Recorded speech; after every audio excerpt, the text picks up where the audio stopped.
Shatamanam Bhavati serial episode 1172 21 జనవరి 2024 ఏం జరిగిందో చూద్దాం.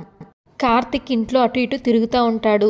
నీలిమ కంగారుగా వచ్చి, ఏంటి కార్తిక్, నన్ను అర్జెంటుగా రమ్మన్నావు, బయటికి వెళ్ళాలి అని అన్నావు కదా, ఎక్కడికి అని అడుగుతుంది. అప్పుడు కార్తిక్ రా ముందు అని సీరియస్గా అంటాడు. దానికి నీలిమ, ఏంటి కార్తిక్ అలా మాట్లాడుతున్నావు, ఏమైంది అని అడుగుతుంది నీలిమ.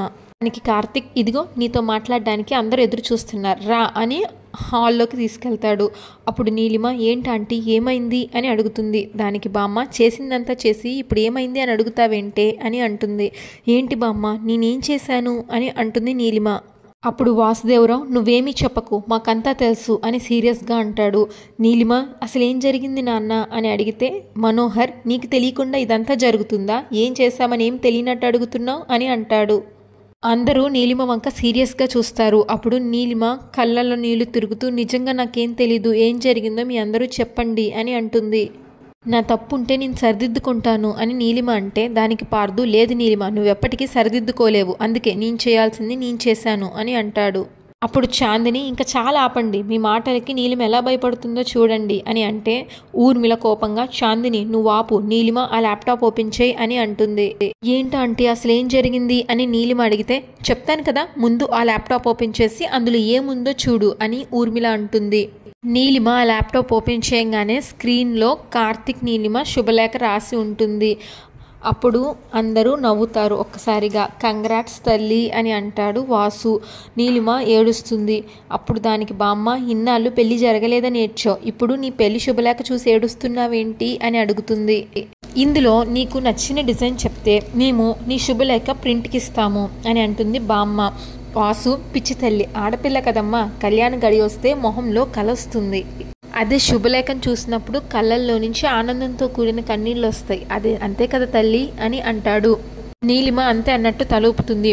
అప్పుడు ఊర్మిళ, చూడు నీలిమ, నువ్వు మా ఇంటి మనిషివి కానంత వరకు నీ గురించి ఎవరెవరో ఏదేదో చెప్తారు, అవకాశం వాళ్ళకి ఇవ్వకూడదు, అంటే నువ్వు ఇంటి పేరు మా ఇంటి పేరు అవ్వాలి, నువ్వు ఈ ఇంట్లో ఉంటున్నటువంటి మనిషివి కాదు, మా మనిషివి అవ్వాలి, అప్పుడు నీ గురించి ఎవ్వరూ తప్పుగా చెప్పరు, పెళ్లి శుభలేఖలు కూడా ప్రింట్ అయిపోతాయి, మీ ఇద్దరు కలిసి ఆ 7 అడుగులు నడిస్తే ఇంకా ఈ ఇంటి వైపు కూడా ఎవ్వరూ కన్నెత్తి కూడా చూడరు, ఈ ఇంటి శుభ గడియలు మొదలైపోతాయి అని అంటుంది ఊర్మిళ.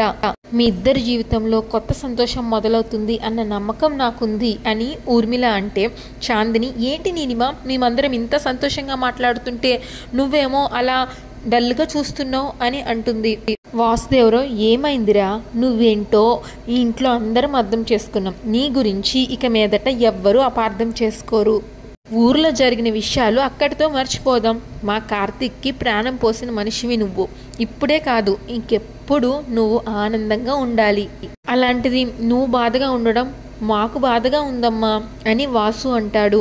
దానికి నీలిమ, ఏం మాట్లాడాలో కూడా నాకు అర్థం కావట్లేదు. ఇప్పుడు ఊర్మిళ, నువ్వేమీ చెప్పక్కర్లేదు, నువ్వు చేసే పనులే నువ్వేంటో మాకు చెప్తున్నాయి, ఈ ఇంట్లో అందరూ ఆనందంగా ఉండాలి అని నువ్వెంతలా తపన పడుతున్నావో మా అందరికీ కనిపిస్తుంది, చివరికి ప్రాణాలు తెగించి నా ప్రాణమైన వంటి కొడుకుకి ప్రాణం పోసావు, అప్పుడే నీ స్థానం మా గుండెల్లో ఎంతో ఎదిగిపోయింది, అలాంటి నీ గురించి ఎవరో ఏదో చెప్తే వినవలసిన అవసరం, నమ్మవలసిన అవసరం మాకు లేదు, ఈ పెళ్లితో అన్ని ప్రశ్నలకి సమాధానం దొరుకుతుంది, నీ జీవితం నవ వసంతంలోకి అడుగు పెడుతుంది, దానికి నాందిగా ఈరోజు ఈ శుభలేఖల్ని ఫైనల్ చేస్తున్నాం, నువ్వు దేని గురించి ఆలోచించొద్దు అని ఊర్మిళ అంటే, నీలిమ ఏడుస్తూ ఆంటీ అంటూ ఊర్మిళని కౌగిలించుకుంటుంది. ఇంకా అమ్మవారిపల్లిలో సత్య స్నానం చేసి డ్రెస్ చేంజ్ చేసుకుంటూ ఉంటుంది. అప్పుడే అప్పలనాయుడు రాధా వాళ్ళ అన్నయ్యగా నటించడానికి వచ్చిన అప్పలనాయుడు కిటికీలో నుంచి అప్పుడే వచ్చి చూస్తాడు. అటుగా వెళ్తున్న బాను అది చూసి, అప్పలనాయుడు ఏం చేస్తున్నావురా, అసలు కడుపు కన్నం తింటున్నావా, గడ్డి తింటున్నావా, ఏం చేస్తున్నావో ఏమన్నా అర్థమవుతుందా అని కొడుతుంది అప్పలనాయుడిని. ఈలోగా కుటుంబం వచ్చి, ఏమైందమ్మా, మీ అన్నయ్యని ఎందుకు కొడుతున్నావు అని అడుగుతారు బానుని. ఇప్పుడు సత్య ఏడుస్తూ, ఇలాంటి వాడిని కొట్టాలా లేక చంపాలా, కీర్తి కాబట్టి కొట్టి ఊరుకుంది, అదే నేనైతే అడ్డంగా నరికేసేదాన్ని అంటూ ఏడుస్తుంది. అప్పుడు భువనేశ్వరి, ఏంటి సత్య అలా మాట్లాడుతున్నావు, ఏం జరిగింది అని అడిగితే, దానికి సత్య ఏడుస్తూ, చిచ్చి, వీడు చేసిన పని నా నోటితో నేను చెప్పలేనమ్మమ్మా అని అంటుంది సత్య. జయ, ఏంటే అసలు ఏం జరిగిందో ముందు అది చెప్పు అని అడుగుతుంది. దానికి కీర్తి అంటే బాను, ఏంటండి ఒక ఆడపిల్ల వీడేం చేస్తున్నాడో తనకి తానుగా ఎలా చెప్పగలుగుతుంది? సత్య గదిలో బట్టలు మార్చుకుంటుంటే వీడు చాటుగా చూస్తున్నాడు అని అంటుంది. ఈడియట్ అంటుంది భాను. అందరూ అప్పలనాయుడిని కోపంగా చూస్తారు. మురారి కొడతాడు అప్పలనాయుడిని. కల్కి అప్పలనాయుడిని చెంప మీద ఒకటి కొట్టి, మీ చెల్లెలు కీర్తిని మా ఇంట్లో ఒక మనిషిగా భావించాం. మీ చెల్లెలు ఇంటి నుంచి వెళ్ళిపోతుందంటే మా ఇంట్లో నుంచి మనిషి వెళ్ళిపోతున్నట్టుగా మేమందరం బాధపడుతున్నాం. ఆ అమ్మాయి చూస్తే అంత ఉన్నతంగా ఉంది, మరి నీ బుద్ధి ఏంట్రా ఎలా తయారైంది అంటూ కొడతాడు కల్కి అప్పలనాయుడిని. ఇప్పుడు జయ కోపంగా, అసలు మీ అందరినీ ఇంటికి తీసుకొచ్చి తప్పు చేశాను, మీ బుద్ధి ఇలాంటిదని తెలిస్తే ఆ రోజు అక్కడే పాతేసేదాన్ని అని కోపంగా అంటుంది. దానికి అందరూ షాక్ అవుతారు. భువనేశ్వరి కూడా షాక్ అయి జయ వైపు కోపంగా చూస్తుంది. జయ ఏమి పట్టించుకోకుండా, కావాలని మిమ్మల్ని తీసుకొచ్చి ఇంట్లో పెట్టినందుకు నా చెప్పుతో నేను కొట్టుకునేలా చేశారు అని అంటుంది. కూతురు బట్టలు మార్చుకుంటుంటే చూస్తావా అసలు నిన్ను అని అప్పలనాయుడిని కొట్టడానికి వెళ్తుంది జయ కోపంగా. అందరికీ సీన్ అర్థమైపోతుంది జయాని తీసుకొచ్చినట్లు. భువనేశ్వరి ఆగు జయ అంటూ జయాని ఆపుతుంది. అప్పుడు భువనేశ్వరి కోపంగా అడుగుతుంది, ఏంటి జయ నువ్వు అనేది? వీళ్ళని నువ్వు తీసుకురావడం ఏంటి అని అడిగితే జయ ఒక్కసారిగా ఏం చేయాలో అర్థం కాక అని షాక్ అవుతుంది. కీర్తిని వెతుక్కుంటూ వాళ్ళే వచ్చారు కదా, మరి ఇప్పుడేంటి నువ్వు ఇలా మాట్లాడుతున్నావు, నువ్వు తీసుకొచ్చా అంటున్నావేంటి అని అడుగుతుంది భువనేశ్వరి. అప్పుడు జయాకి ఏం చెప్పాలో తెలియక అమ్మ అది ఏం జరిగిందంటే అంటుంటే, అప్పుడు భాను, ఇంకా ఎందుకండి దాస్తారు, మీ అంతటా మీరే నోరు జారారు, ఇప్పటికైనా నిజం చెప్పండి, వీళ్ళందరూ నిజంగా నా వాళ్ళేనా అని అడుగుతుంది భాను. వాళ్ళు నిజంగా నా వాళ్ళే అయితే వాళ్ళు చేసిన తప్పుకి నేనే అందరి కాళ్ళ మీద పడి క్షమాపణ అడిగి ఇప్పటికిప్పుడే ఇంటి నుంచి వెళ్ళిపోతాను అని అంటుంది భాను. నాకు ఎలాంటి శ్రీమంతం గౌరవం వద్దు, కానీ మీ నోటి నుంచి నిజం రావాలి, చెప్పండి అని భాను అంటే జయాకి ఎలా కవర్ చేసుకోవాలో ఏం చెప్పాలో అర్థం కాదు.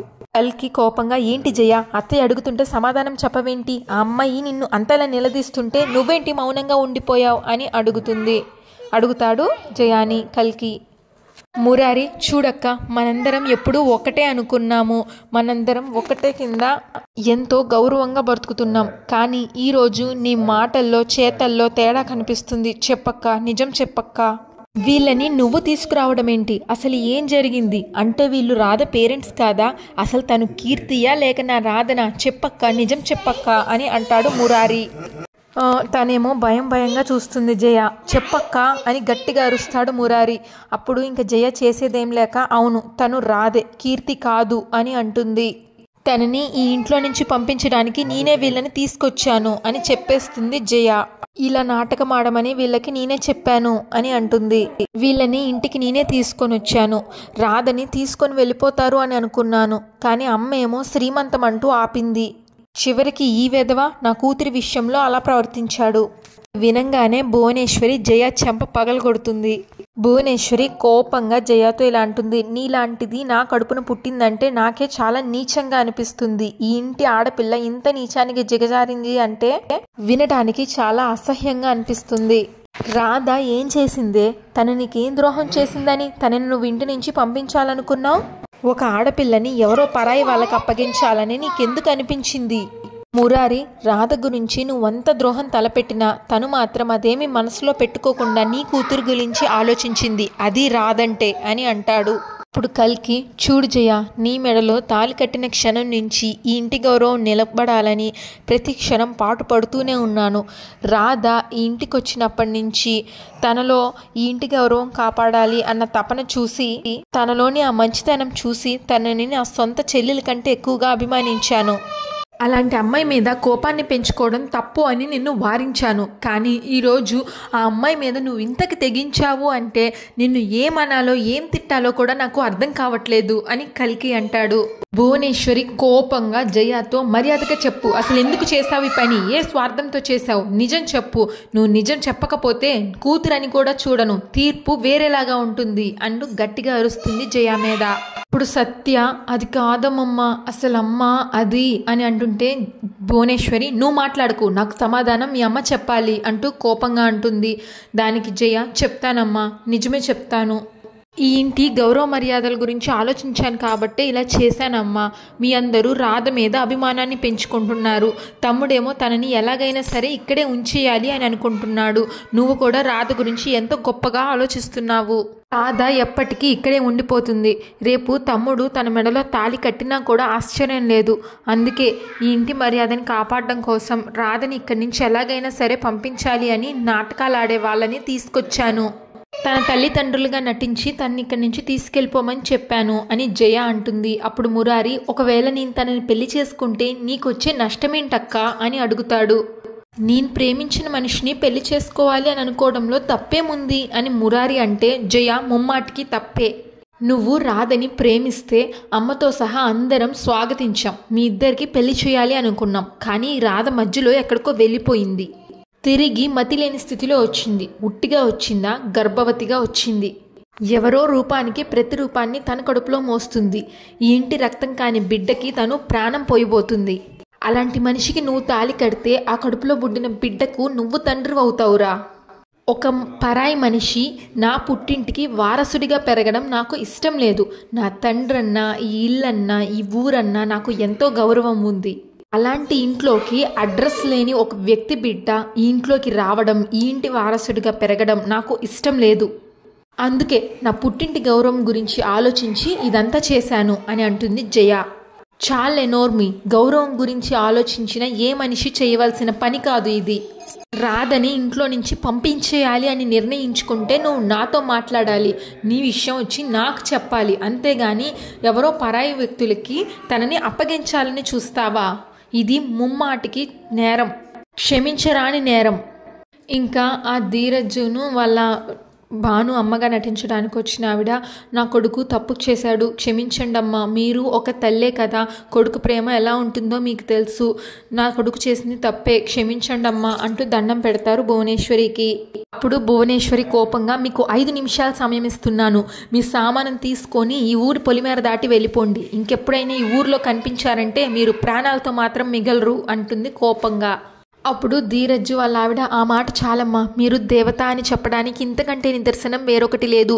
వెంటనే ఈ ఊరు వదిలి వెళ్ళిపోతాం, రారా అంటూ వాళ్ళు గబగబా వెళ్ళిపోతారు. ఇంకా వాళ్ళు బ్యాగులు పట్టుకొని వెళ్తూ మా కొడుకు చేసిన తప్పుకి క్షమించండి అమ్మా అంటూ వెళ్ళొస్తామమ్మా అంటూ వెళ్తుంటే కీర్తి ఆగండి అని అంటుంది. అప్పుడు సత్య, వెళ్ళిపోతున్న వాళ్ళని ఎందుకు ఆగమంటావు? వాళ్ళని మళ్ళీ ఇదే ఇంట్లో ఉండమంటావా ఏంటి అని అడుగుతుంది. దానికి కీర్తి, వాళ్ళు వాళ్ళ సామానంతో వెళ్ళడం లేదు, ఈ ఇంట్లో సామానం తీసుకొని వెళ్తున్నారు. ఆ విషయం నాకు ఎప్పుడో తెలుసు అంటూ ఆ ధీరజ్ చేతిలో ఉన్న బ్యాగ్ తీసుకొని జిప్పు తీసి మొత్తం బోర్లు ఇస్తుంది భాను. ఆ బ్యాగ్లో నుంచి డబ్బులు, నగలు, ఇంట్లో ఉన్న వస్తువులన్నీ బయటపడతాయి.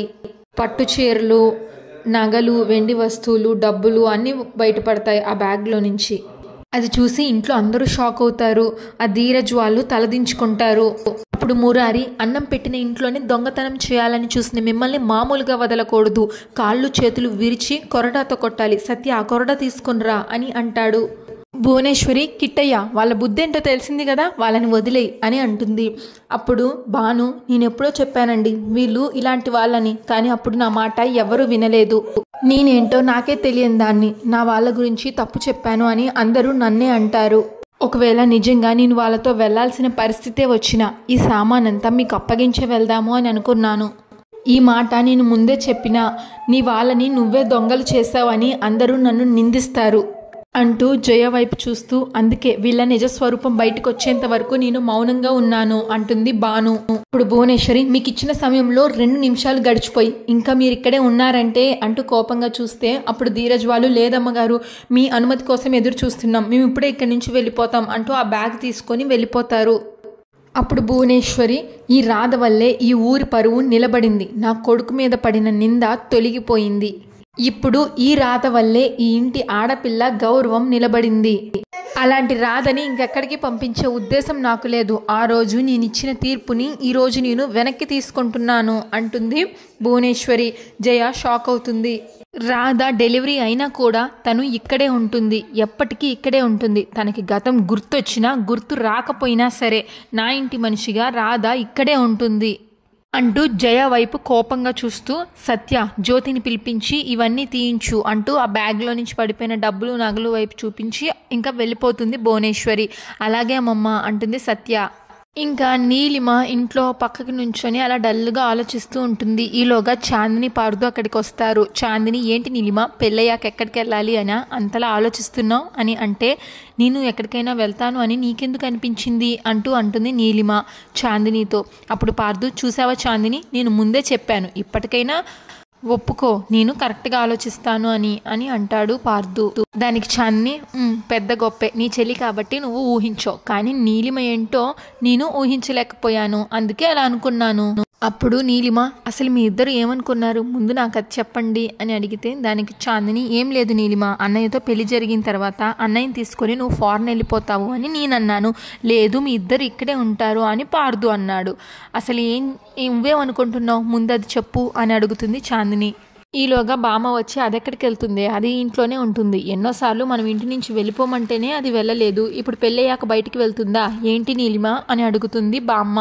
నువ్వు చెప్పు అని బామ్మ అంటే దానికి నీలిమ మీరు చెప్పింది నిజమే బామ్మ ఈ ఇళ్ళన్నా ఇంట్లో మనుషులన్నా నాకు ఎంతో అభిమానం మరి ముఖ్యంగా కార్తిక్ ఆంటీకి దూరంగా ఉండలేడు తను ఖచ్చితంగా ఆంటీని వదిలి ఉండలేడు అందుకే నేను కూడా ఈ ఇంట్లోనే ఉంటాను నా ప్రాణం పోయేంత వరకు ఈ ఇంటిని ఇంట్లో మనుషుల్ని వదిలిపెట్టి నేను వెళ్ళను అని నీలిమ అంటే దానికి బామ్మ అవేం మాటలమ్మా నువ్వు నా మనవడు కలకాలం హ్యాపీగా ఉండాలి ఈ రోజుల్లో మెడలో 3 ముళ్ళు పడితే వేరే కాపురం అంటున్నారు వీలైతే మొగుడు పెళ్ళాం దేశం వదిలేసి వేరే దేశం వెళ్ళిపోతున్నారు నీకు అవకాశం ఉన్నా సరే నువ్వు ఇక్కడే ఉంటాను అని అంటున్నావు చూడు నాకు చాలా ఆనందంగా ఉంది నువ్వు కూడా నాకు బానులాగానే అనిపిస్తున్నావు అది కూడా ఇలానే ఆలోచించేది అని అంటుంది బామ్మ అక్కడి నుంచి వెళ్ళిపోతుంది. అప్పుడు చాందిని చాలా థ్యాంక్స్ నీలిమ ఇప్పుడున్న పరిస్థితులకి భయపడి మీ ఇద్దరు దూరంగా వెళ్ళిపోతారేమో అని మేమందరం అనుకున్నాము కానీ నువ్వు ఇక్కడే ఉంటానని చెప్పావు కదా మాకు చాలా ఆనందంగా ఉంది అంటూ అక్కడి నుంచి వెళ్ళిపోతారు పార్దు చాందిని.